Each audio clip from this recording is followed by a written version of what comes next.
case, then taking Rives Junction Road out of it, and I understand your position, because we're in a bad spot too.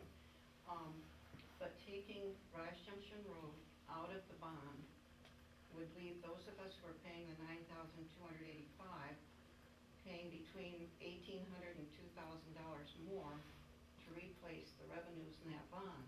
Because if you take 44 people times $4,000, that's $176,000, and the change would take it to 180. If the range is between 90 and 100 people in the village or units, then that range is between $1,800 and $2,000 additional that we pay, plus our installation, plus our monthly. And I would remind some of these people, Jay and I didn't need it either. That is correct. Without taking the Rives Junction out of the mix. Yes. Well, that about another $2,000 to the village of Rives. And that would be to our base amount, because we Yes. have to spend that Instead of before we being go 90. into the grant. Instead of being 9, it'd be 11, so. There's a question over here first. Go. I understand what she's saying. Give us a What- name. Give us a Chris name. Anderson. Okay, thanks. You don't know, there might be a savings that will take care of the problem she just stated. So let's just wait and see. It's not costing you any money to have him do a study. Let's see what the cost savings is. I just, Just a minute, maybe Mr. Steve's got a hand first. That's been clarified quite well, that there's gonna be a drastic reduction in the cost of the project overall, and that is gonna more than offset any of the concerns that Mrs. Sweinmiller just expressed. I mean, that's been made very clear. Even at the last meeting, with the numbers played with as they were, the most that Mr. White said that would be added to any individual down here is $941. And that we dispute vehemently, that we've shown that it will be less than what the folks down here are presently supposed to, being assessed. Davis? how can that be when the bond is already set? And there's a set amount, the revenues from the people in the collection basin are set at $9,285 for their part of the bond. And the amount that is set, and I don't know the number for their transport system, but if you take that money from the bond, where does it get replaced? Because we have to use the bond first, and it's my understanding the bond amount is set and been approved by the county. The bond would have to be altered because. Yes. of the Okay, fact- can that be done? Yes. Absolutely. Okay, that's my question. I don't think that bond money can be altered. I think you use that up first.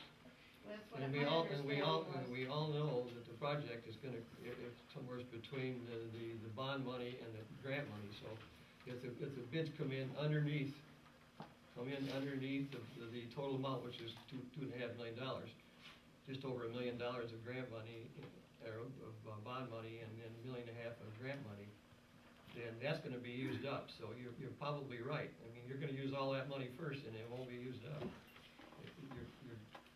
Right, that hasn't changed. I It's don't gonna come, believe. you're gonna take the, I assume you're gonna take the difference. If the bids come under budget, it's gonna come out of the grant money. You're right, Davis. Well, that was my understanding from the get-go. Well, yeah, if the project comes in at $2 million, you're still paying your $1,070,000, or, no, that's increased million. Exactly, and. You still have to pay that first, and then the grant money Kicks in. kicks in. So the burden comes on those of us in the collection basin, and we would have to pay the excess of what would go on out on Rives Junction Road, and that's a financial consideration. I believe the way it's set up now, Sure. that is the way that happens. That was my understanding way back when. Oh, yeah, absolutely. Right from the beginning. When the grant was given, wasn't it last spring? Wasn't it stated in the meeting that the grant, or the bond money, because Mr. Snyder said this was an unusual situation, he'd never worked with rural development before? Okay, I Yep. thought I remembered. Bond money gets used first, and then whatever the price of the project is used up in the grant money. And so any savings from the grant would go back to rural development. Exactly. Well, how can they build a self-supporting system, just the amount of the bond, and Yeah. of course, we get the, Okay. Other comments? That is totally erroneous. Yes. That bond is based entirely upon one system, the one that OMM Engineering has designed and the board has accepted to go with. Those figures would be totally changed with the acceptance of a different system. And that is totally wrong information, that that the bond would remain the same, that the people down here would have to pay more money and so forth. That is totally erroneous. Even Mr. White sat here, it's a matter of record. And like I said, stretching things to the best of your favor.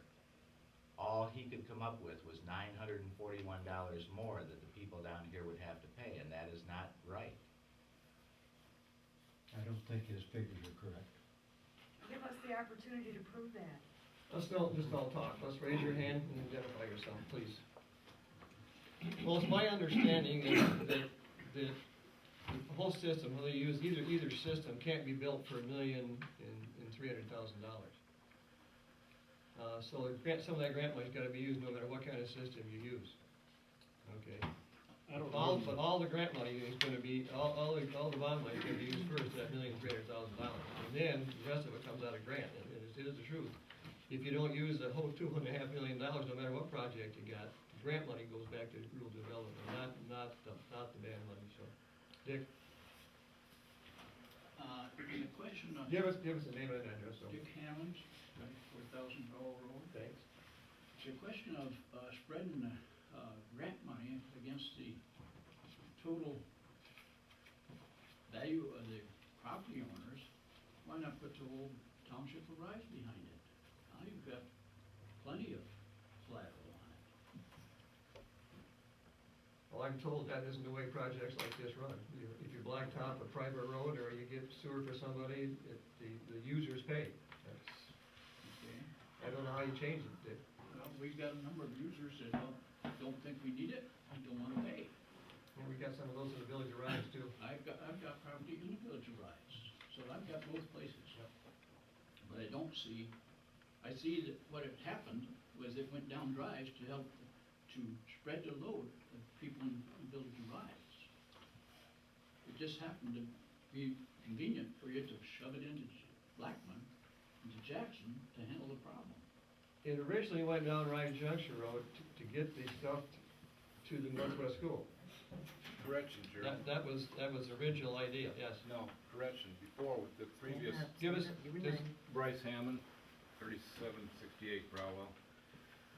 It originally was proposed with Charlie Barnum's administration to go on down Rives Eaton Road and tie into Lansing Avenue. If the cost concern is with Mavis Swemler's idea, spreading it out a little bit, that's the way to go because there's a whole lot more people. Why did that idea get changed? cost, was more money to go that way, and that was one of the alternatives. The three alternatives as far as going to a treatment plant was to Jackson, two different directions, Wagons Eaton Road to Lansing Avenue, and then, and what would have helped that project was that the mobile home park there, just at the edge of the township, would have hooked up to it. And their permit doesn't come up and due until late 2009. And of course, they can renew their permit too, if they aren't causing any problems. So that was really iffy, so that took that one right out of the mix, because if you don't put the trailer park in, it's a lot more money. Well, the problem is with Jeff's, Let me finish, and then the other two alternatives was going to Leslie. Leslie was about a half mile longer than going to Northwest School, with no users going that direction, and the monthly cost of that one was $59, is that correct?